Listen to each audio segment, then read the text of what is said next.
What is going on, ladies and gentlemen? My name is Office Guys, and in today's video, we're going to be taking a look at the exotics that are going to be changed for Season 21, and which out of these do I think are going to be the absolute best. And of course, we're going to be starting off with Hunters, and in my honest opinion, Hunters did not get a lot of attention with this exotic reworks, but there is one that really caught my eye, and that exotic in question being the Oath Keepers. So these exotic gauntlets are getting changed so that its effect now is that when it is fully drawn, your bows will gain a bonus to damage against combatants, and it's going to increase as you hold the draw, but it's going to deactivate after a few seconds. And as my longtime viewers know, I'm not a huge PvP guy. However, I'm going to be straight up with you when I say that Oath Keepers sound like it's going to be phenomenal in both PvE and PvP. I can honestly only imagine how well this is going to do in endgame activities or in raids and things like that for ad clearing and whatnot, because there are so many exotic bows in the game that lets you choose those exotic bows to reflect the playstyle you want to play. Next up, let's go ahead and take a look at Titan, and I genuinely think this is a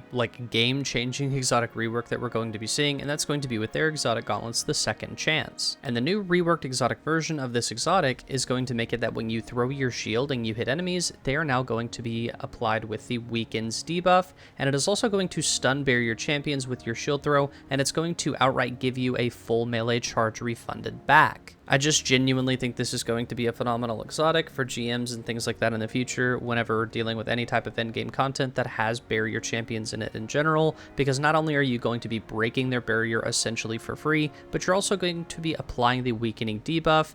And for other people that aren't aware, Void is also getting a buff in the near future with the fragments now having the ability to have 2 aspects on every single one of them, so that is just going to make Void Titan again that much better. Now looking over at the exotic helmet, the Eternal Warrior. Honestly, this one just seems really similar to Path of Burning Steps, at least that's what it's kind of made out to be in the description here, but as it states, rapid takedowns with an arc weapon will grant an escalating bonus to arc weapon damage using the same non-stacking damage bonuses used by Surge mods. This can go all the way up to tier 4 damage bonus, granting a total damage bonus of 25% in PvE. So again, this honestly just seems outright like what Path of Burning Steps did, but it's going to be providing this buff for arc now instead. So although I wouldn't necessarily use this exotic in endgame activities like GMs, but I would definitely use this in something like raids, as I could proc this with my Aculos SMG with Vault Shot, and I think it would just do insane amounts of ad clearing and would just be honestly a lot of fun. Now let's go ahead and take a look at Warlocks, as there are a lot of people that are really upset, if you aren't already aware, that Starfire Protocol is getting nerfed.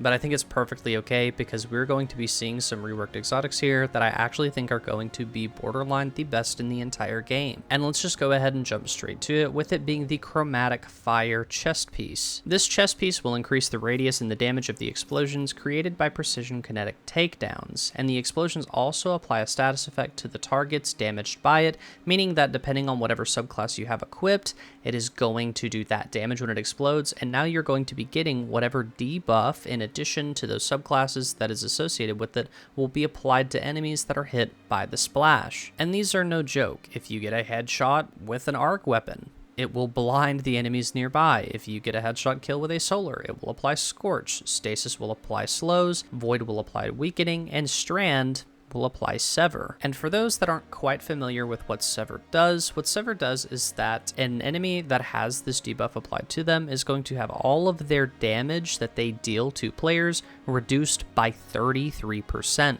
And from an obvious perspective, no matter what content you are running, being able to reduce the output of damage that enemies do by simply getting a headshot kill by a whopping 33% makes just about any content in the game that much easier. Well, that is pretty much going to be all there is today. There wasn't a lot of exotics to cover, as I personally felt like in the tuning preview. There were a lot of changes and stuff that made a lot of these exotics really good, but in terms of endgame content of that sorts, I don't think there were many exotic changes they made that were actually all that great. But nonetheless, it does seem like there are going to be a lot of adjustments and changes to exotics that are going to make them a lot more enjoyable and a lot more fun to play. So feel free to go and look through and see the changes and stuff like that, and honestly try to come up with some unique playstyles to go along with them. And if you enjoy these types of videos, feel free to hit that like button and comment down below, as it really helps my videos out a lot. And if you want to see more good quality D2 content, feel free to hit that subscribe button and the notification bell so you know when my videos go live. But with all of that out of the way, my name is Office Guys, and I will catch you guys in the next video.